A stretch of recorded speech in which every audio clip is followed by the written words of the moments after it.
Hi friends, তোমরা কেমন আছো? আশা করি ভালোই আছো। আমিও ভালো আছি। আজ তোমাদের সঙ্গে দই পটলের রেসিপি শেয়ার করব। দেখো আমি কিভাবে বানাই। প্রথমে জিরে আর গোটা গরম মশলা ফোড়নে দিয়েছি, তারপর হলুদ আর জিরে গুঁড়ো, এরপর দিয়েছি ধনে গুঁড়ো, এরপর দিয়েছি লঙ্কা গুঁড়ো, দিয়ে অল্প জল দিয়ে দিব।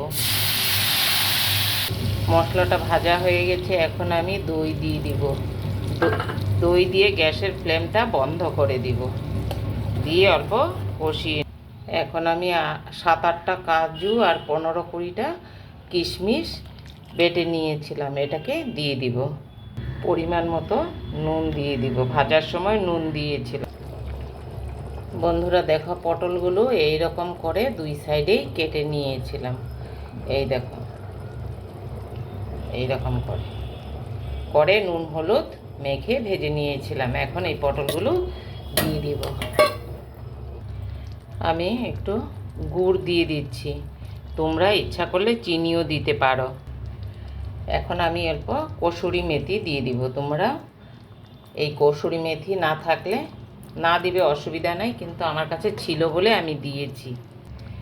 এই কসুরি মেথি দিলে টেস্টটা দ্বিগুণ বেড়ে যায়। বন্ধুরা দেখো কত সুন্দর হয়ে গেছে আমার দই পটল। তোমরাও বাড়িতে বানাবে, না খেলে এর টেস্ট বুঝতেই পারবে না যে কতটা।